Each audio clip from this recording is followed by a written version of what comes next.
Lillahi ta'ala la haula wa la quwata illa billahil aliyyil azim. Ya Allah, ya Allah, ya Allah, Allahu Akbar. Guru dan pendidikan serta pengetahuan.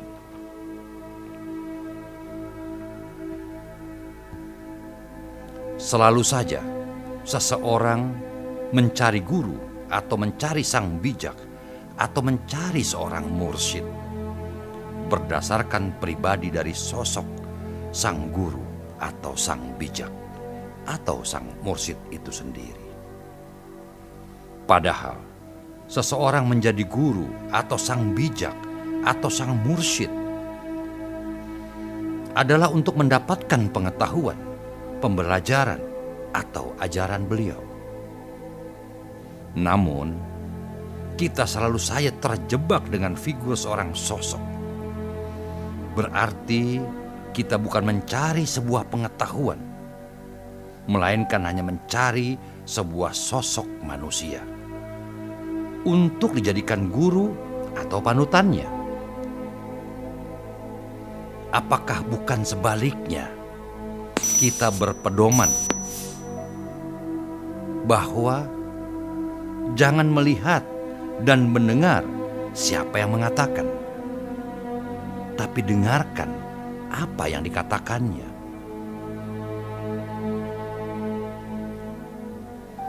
Sebagai contoh, seorang guru matematika yang memiliki pengetahuan yang hebat dalam bidangnya, namun pribadi dan sikapnya tampak dan selalu menyebalkan, maka sang murid akan berkata, "Wah, si guru menyebalkan datang lagi." Seorang murid langsung berkata dan mengambil sikap, "Malas untuk mengikuti pelajarannya." Inilah bila seorang murid yang masih anak-anak atau remaja.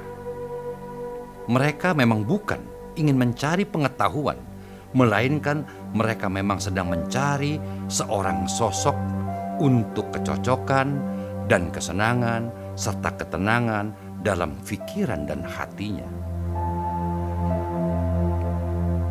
Contoh berikutnya, seorang guru agama yang cukup mahir dalam pengetahuan ilmu agama, namun sikap dan perilaku serta ucapnya menjengkelkan. Beliau tidak memberikan contoh ritual-ritual. Bahkan beliau kadang memperlihatkan perbuatan dan sikap yang dilarang dalam agama. Ajak murid-muridnya untuk mengikuti perbuatannya. Sang guru pun tidak pernah merugikan hal apapun kepada muridnya. Baik itu waktu, meminta uang atau harta kepada murid-murid dan orang tua muridnya. Sedangkan kemampuan pengetahuan mengajarnya dalam bidang agama sangatlah baik. Maka guru agama seperti ini akan dijauhkan oleh murid-muridnya yang masih kecil dan remaja. Bahkan orang tua sang murid pun akan melarang anak-anaknya belajar pengetahuan agama kepada guru tersebut. Padahal sang guru tidak dipakai atau dibayar untuk mengajarkan contoh-contoh dan sikap pribadi sesuai agama. Melainkan sang guru tersebut dipakai dan mungkin dibayar dikarenakan kemampuan pengetahuan agamanya yang hebat. Nah, lagi-lagi kita yang sudah dewasa pun akan terjebak dan terperangkap dalam niat dan keinginan itu sendiri. Kita selalu melupakan tujuan awal dan selalu saja terkecoh dengan sikap dan penampilan seseorang atau sesuatunya. Di mana tujuan awal adalah mencari pengetahuan agama dari seseorang.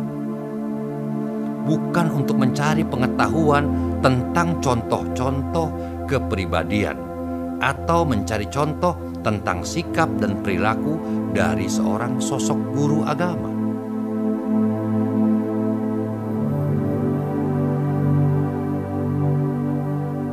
Di negara maju, ternyata nilai-nilai seorang sosok telah mulai ditinggalkan, dan yang diutamakan adalah nilai-nilai pengetahuan dan pengembangannya. Di negara maju sekalipun, hanya bidang agamalah dan spiritual yang masih sangat kuat kemelekatan nilai-nilai sosok tersebut, seperti sosok agamawan dan spiritualis. Selalu terbungkus dengan casing-casing, pakaian, dan aksesoris, serta penampilan rambut, kumis, jenggot, dan lain sebagainya. Kapankah peradaban kita dapat lebih maju lagi? Nilai sebuah sosok di dalam bidang agama dan spiritualislah yang sangat menonjol, sehingga banyak sekali terjadi perpecahan berupa sekte-sekte dan kelompok-kelompok yang akhirnya menuju suatu pertumpahan darah dan penindasan. Apakah hal ini yang kita harus dapatkan? Ternyata memang seorang manusia yang sudah dewasa pun tidak pernah serius dan tidak bersungguh-sungguh mencari pengetahuan, melainkan hanya mencari seorang sosok.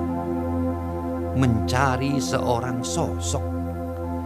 Maka para guru, khususnya guru-guru agama, selalu membuat penampilan diri dengan berpakaian dan aksesoris, serta dengan model-model rambut serta lainnya yang disesuaikan secara agamis, agar mendapatkan simpati muridnya. Inilah kelucuan yang sering terjadi pada kehidupan seorang guru dan murid. Dengan kata lain, tanpa disadari bahwa kebanyakan manusia dalam kehidupannya senang dan sukanya adalah disanjung dan dibohongi, bukannya mencari sebuah nilai-nilai yang jujur dan adil. Nah, kini di manakah posisi Anda? Mencari sebuah kebohongan atau mencari sebuah kepalsuan? Atau ingin mencari pengetahuan dan kejujuran? Renungkanlah hal itu. Timbulnya suatu kefanatikan dan pengkultusan kepada seorang guru atau sang bijak atau seorang mursyid adalah dikarenakan kebanyakan manusia hanyalah mencari seorang sosok, bukanlah mencari pengetahuan. Dan inilah awal dari suatu perpecahan di antara sesama manusia. Bahkan makam atau kuburan sang sosok pun dijadikan tempat mencari dan mendapatkan pengetahuannya. Luar biasa. Kebodohan atau kepandaian model apakah ini? Bayangkan, masih banyak di dunia ini seorang guru, mursyid, sang bijak di zaman lampau yang telah tiada atau telah wafat, masih dicari-cari dan dijambangi atau didatangi oleh manusia-manusia pencari pengetahuan. Padahal seorang nabi yang sudah wafat tidak akan bisa lagi mendatangkan wahyu. Seorang dokter yang sudah meninggal tidak dapat menulis resep untuk menyembuhkan penyakit kita sekarang, bagaimanapun pandainya ia semasa hidupnya. Seorang guru yang sudah meninggal tidak dapat mengajari kita sekarang. Kita memerlukan seorang dokter yang hidup, seorang guru yang hidup. Kita ini manusia, Dan hanya manusia yang hiduplah yang dapat berbicara kepada kita, membimbing kita, mengajar kita, dan menunjukkan jalan kepada kita. Inilah sebuah realita kehidupan. Bahwa di dalam kehidupan yang nyata ini, terbukti sangatlah jarang seorang guru mendapatkan atau meraih gelar juara dalam bidangnya. Namun, seorang guru yang baik, beliau dapat melahirkan juara-juara baru yang baik di bidangnya. Pertanyaannya, di manakah niat dan tujuan awal kita sebagai seorang manusia? Apakah ingin mencari seorang sosok atau ingin mencari pengetahuannya? Oleh karena sangatlah sulit mendapatkan kriteria keduanya yang benar-benar cocok dan baik sesuai selera kita. Mari kita perhatikan dan telusuri.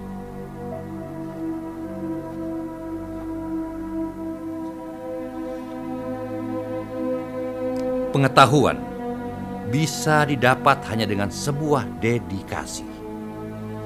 Kita semua tahu itu. Tapi apakah itu dedikasi? Dedikasi adalah sebuah pengorbanan, tenaga, pikiran, dan waktu demi keberhasilan suatu usaha yang mempunyai tujuan yang mulia. Atau juga dapat diartikan pengabdian untuk melaksanakan cita-cita yang luhur dan diperlukan adanya sebuah keyakinan yang teguh. Maka, apa hal terpenting dari dedikasi itu? Pernahkah kita memikirkannya? Pikiran manusia selalu menghadapi masalah dalam proses mendapatkan pengetahuan.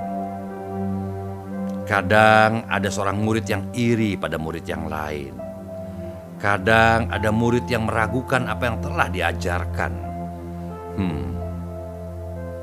Kadang hukuman yang diberikan gurunya membuat pikirannya menjadi sangat marah. Tidak. Tapi bukankah itu yang terjadi? Beberapa pikiran bisa mengacaukan pikiran kita. Dan dalam keadaan pikiran kita yang tidak stabil, maka kita tidak akan bisa mendapatkan pengetahuan apapun. Sebuah pikiran hanya bisa menjadi stabil dengan sebuah dedikasi. Dan dedikasi menghancurkan arogansi pada para manusia. Juga bisa menghilangkan perasaan iri hati dan ambisi yang menyiksa. Bahkan bisa menenangkan hati serta membantu konsentrasi. Pada kenyataannya, tidak ada batasan untuk menggapai pengetahuan dalam penciptaan, termasuk juga pengetahuan. Seperti ada kalanya seorang guru atau sang bijak mendapat pengetahuannya dari seekor binatang atau dari alam semesta. Dengan kata lain, entah itu pengetahuan soal rohani atau pengetahuan tentang kehidupan atau pengetahuan yang ada di tempat pendidikan, akan kita dapatkan lebih daripada sang guru. Namun, dedikasi kita terhadap sang guru itu jauh lebih penting untuk diutamakan. Bukankah begitu seharusnya? Maka renungkanlah hal itu. Nomor 45. Semua murid yang mendapatkan pengetahuannya dari seorang guru tidak akan dapat jenis pengetahuan yang sama. Semua murid meskipun terlihat mendengarkan gurunya dan mereka terlihat begitu memujanya, tapi tidak akan mendapatkan jenis pengetahuan yang sama. Pernahkah terfikir olehmu kenapa hal itu terjadi? Yang sebenarnya adalah murid yang tidak mendapatkan pengetahuan akan mencoba menunjukkan dedikasinya, tapi mereka tidak mengerti apa arti sebenarnya dari dedikasi. Dengan memberikan bunga di kaki dan mencium kaki seorang guru, atau bahkan selalu mengikuti perintah dari seorang guru, apa itu dedikasi? Bukan. Dedikasi itu tetap didapat meski seseorang memiliki keraguan terhadap gurunya. Seorang murid harus menyelesaikan kewajibannya, bahkan sebelum gurunya memberikan perintah. Seorang murid dan guru harus memiliki pemikiran dan rasa yang sama. Sampai seorang murid tidak melihat lagi bentuk dari orang hebat lainnya, maka pengetahuannya belum bisa disebut dedikasi. Pada kenyataannya, dedikasi bukanlah sebuah tugas. Dedikasi adalah perasaan hati kita dan sebuah keputusan. Dengan kata lain, bukankah pengabaian kita itu hanya terjadi karena pikiran kita bersalah? Pikirkanlah hal itu. Nomor 46. Apakah arti dari superioritas? Superioritas artinya memiliki pengetahuan yang lebih dari orang lain. Dengan kata lain, ini mengenai berapa banyak pengetahuan yang telah kau miliki. Yang terpenting adalah berapa banyak pengetahuan yang telah kau dapatkan dibanding orang lain. Dengan kata lain, keinginan untuk menjadi superior membuat pengetahuan menjadi lebih dari sebuah persaingan. Oleh karena hanya faktor kemenanganlah yang menjadi sangat penting baginya dalam sebuah kompetisi tersebut. Memungkinkan sekali untuk kita menjadi superior dalam waktu tertentu, tapi tidak bisa menjadi terlalu hebat untuk selamanya. Pada saat itulah ketidaknyamanan, beban, dan permasalahan akan lahir. Tapi daripada jadi sosok yang superior, kalau ada yang berani mencoba menjadi luar biasa, akan bagaimanakah rasanya? Untuk menjadi sempurna berarti mendapatkan semua yang pantas untuk didapatkan. Itu bukan hal yang di luar keinginan untuk jadi yang terbaik, tapi hanya untuk menyenangkan diri sendiri saja. Dalam menuju jalan kesempurnaan, tidak perlu adanya bersaing atau persaingan dengan yang lain, melainkan persaingan hanya dengan dirinya sendiri. Dengan kata lain, dia yang berusaha menjadi sempurna, cepat atau lambat akan mendapatkan semua pengetahuan. Bahkan tanpa mencoba sekalipun dia bisa menjadi superior. Tapi dia yang berusaha menjadi superior, mungkin ataupun tidak, bisa saja berhasil, tapi tidak akan pernah menjadi sempurna. Itukah yang kau inginkan?